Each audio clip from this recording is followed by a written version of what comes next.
किसी भी जातक की हथेली में यदि सबसे महत्वपूर्ण किसी जगह हम अगर दृष्टि डालते हैं तो वह है राहु का पर्वत। राहु का पर्वत जो बीच में होता है इस तरीके से बना होता है, इतना पोर्शन को हम राहु का पर्वत कहते हैं। अगर यहाँ सब कुछ सही है तो जीवन भी सही है, और यहीं गड़बड़ हो गई तो फिर राहु की महादशा 18 साल की होती है। तो हमारे जो मिडिल एज है, जवानी के 18 साल बिगाड़ भी देते हैं।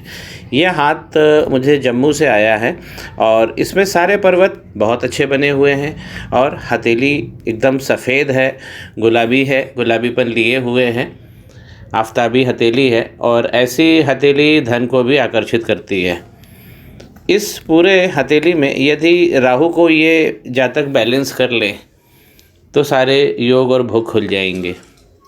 हथेली में हो क्या रहा है, ये देखिए यहाँ पर एक सफ़ेद तिल और इस तिल के साथ में यहाँ पर स्वेलिंग भी हो गई है, लाइफ लाइन के बिल्कुल सट के आ रहा है और ये एज लगभग हो रही है 30 साल 33 साल। तो यहाँ पर इनको बहुत सारी चीज़ें झेलनी पड़ेगी। अभी इनकी उम्र 20 साल के आसपास है और अगर हम यहाँ तक देख रहे हैं तो ये लाइन भी फटी है। तो अभी भी क्या होता है, जब 19 और 20 के आयु में व्यक्ति होता है तो करियर बनाने की ओर अग्रसर होता है, अपना शुभारंभ चाहता है। अब यहीं से 20 साल से इस प्रकार की लाइन ऊंची नीची हो गई है और राहु के पर्वत पर बहुत सारी दिक्कतें चालू हो गई है। अब देखिए यहाँ पर ये सब जो लाइनें हैं ये इनको लगातार परेशान करेंगी। लगभग 45 साल तक इनके लाइफ में अप्स एंड डाउन खूब सारा रहेगा। और यहाँ पर भी हम देख रहे हैं, अगर हम माइंड लाइन की तरफ देखते हैं तो माइंड लाइन भी सीधा इंडिकेट कर रही है ये वाली एज। यहाँ पर हम 42 43 मानते हैं, तो लगभग 43 से 45 तक इनको बहुत सारा संघर्ष रहेगा, क्योंकि यहाँ पर एक तो लाइन आगे से फट के चल रही है। माइंड लाइन क्यों है, क्योंकि राहु के क्षेत्र पे बहुत सारी गतिविधि है। इस प्रकार लाइन का फट जाना, फिर ऊंची नीची होकर चलना, ये एक खतरनाक स्थिति बनाती है। हमारे देश में जहाँ हम 135 करोड़ लोग रहते हैं, उसमें अपनी जगह बनाना किसी भी क्षेत्र में समय भी लगता है, तपस्या भी लगती है, और अगर मुसीबतें पहले दिख जाएं इस तरीके से तो ये एक कठिन प्रक्रिया हो जाती है। इस प्रकार की हथेली में ये सीधा स्पष्ट हो जाता है कि इनके मिडिल एज के 18 साल बहुत ज़्यादा भ्रम रहने वाला है और 18 साल इनके ऐसे निकलेंगे कि एक हम कह सकते हैं मानसिक पीड़ा, शारीरिक पीड़ा, पारिवारिक पीड़ा, ये सब आप इनको झेलनी पड़ेगी। व्यवसाय की पीड़ा, क्योंकि राहु का पर्वत ये डिस्टर्ब हो गया है। मैं इनको एक रेमेडी दूंगा जिससे इनके राहु भी अच्छे हो जाएंगे। आप देखिए 42 और 43 के बाद क्या होगा। इस प्रकार की लाइन चली है, जब भी माइंड लाइन बाइफरकेट हो जाती है तो लेखन क्षमता बहुत अच्छी बन जाती है, पद प्रतिष्ठा ये सब मिल जाती है, समाज में नाम भी हो जाता है, लोग सैल्यूट भी लगाते हैं।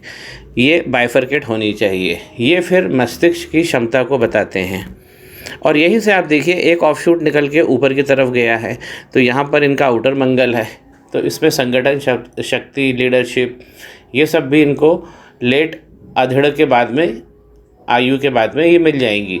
42 साल 45 साल के आसपास इनको ये सब बहुत अच्छा मिल जाएगा। अब जो रह गया है ये वाला जो एरिया है इनका 21 साल से लेकर यहाँ पर लगभग 43 तक, ये जो संघर्ष का पीरियड है इसी को आप ठीक करना है। अगर ये ठीक कर लेते हैं, रेमेडी तो मैं इन्हें व्हाट्सएप करूँगा राहु की, और वो इनको करनी भी चाहिए। राहु एक इतने महत्वपूर्ण ग्रह हैं कि आपकी हर महत्वाकांक्षा को वो पूरा कर सकते हैं। इस हथेली में राहु पर जब हलचल हो गई है तो शनि भी आप देखिए यहाँ से वक्री हो गए हैं, जबकि इनके पास अच्छी योग की लाइनें बनी हुई है, धन व्यवस्था ये सब बनी हुई है, लेकिन अगर कट जाएगा तो करियर और पैसा नहीं मिलेगा। यहीं पे देखिए एक लाइन इधर भी है। अगर ऊपर का पर्वत देखते हैं तो इधर भी खुल गया है, ऊपर का पूर्वा, और पितृदोष तक भी लगा हुआ है। इस प्रकार ये सूर्य रेखा बनी है, योगकारी है, लेकिन अगर ये राहु की लाइन इस प्रकार काट देगी सूर्य को तो एक अपमान की स्थिति बनती है। पिताजी से डिफरेंसेस हो सकते हैं, मान सम्मान नहीं मिलता है। सूर्य का पर्वत कभी न्यूट्रल नहीं कहा जाता है, या तो आपका सम्मान होगा जीवन में या आपका अपमान होगा। न्यूट्रल कुछ नहीं होता है। अगर आपका सम्मान होगा तो बहुत अच्छी बात है, या अपमान। तो सूर्य की रेखा जब कट जाती है तो ये अपमान की स्थिति बनाती है जीवन में। तो हथेली इनकी बहुत अच्छी है, गुरु का पर्वत भी इनका बहुत अच्छा ढला हुआ है। और इस प्रकार की जब गुरु पर्वत पे लाइन बनी होती है, बहुत कम देखने को मिलता है ये, इस प्रकार का गुरु बहुत कम देखने को मिलता है। इस प्रकार की जो खड़ी लाइनें हैं ये हाई एम्बिशंस दिखाती है। ऐसे ऐसे व्यक्ति योजनाएं बनाता है कि जो दूसरों ने नहीं बनाई होगी, जो अलग हट के हम कहते हैं डायनामिक, ये सीधा पोटेंशियल बताती है। ज्ञान इनका बड़ा श्रेष्ठ है, उंगली भी बिल्कुल सीधी है, मजबूत है। अगर मंगल का पर्वत देखते हैं, क्योंकि जब भी राहु की लाइनें इतनी सारी निकलेंगी, बीच में गड़बड़ होगा और गड्ढा भी बनेगा, यहाँ पे स्वेलिंग भी आएगी, तो मंगल का पर्वत हमको ज़रूर देख लेना चाहिए। क्योंकि राहु की जो लाइनों का जो स्रोत है वो ये मंगल का पर्वत ही है। मंगल का पर्वत इनका ठीक जा रहा है, अच्छी योग की लाइनें बनी हैं, लेकिन राहु लाइन बहुत सारी निकली है। अब देखिए मंगल के पर्वत पर यहाँ पर एक ट्रायंगल बना हुआ है, बहुत अच्छी स्थिति है। एक ट्रायंगल मुझे यहाँ भी दिख रहा है, लेकिन ये डैमेज हो गया है। तो मंगल का पर्वत बहुत अच्छा बना हुआ है, लाइनें इनकी बहुत अच्छी सुंदर बनी हुई है। तो इनको मेहनत करनी चाहिए और राहु की रेमेडी करना चाहिए।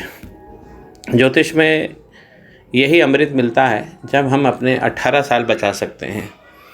अगर हम राहु की रेमेडी कर लेते हैं तो राहु की महादशा में भी हमें पीड़ा नहीं पहुंचती है।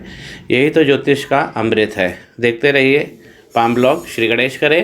पाम ब्लॉग को सब्सक्राइब करिए।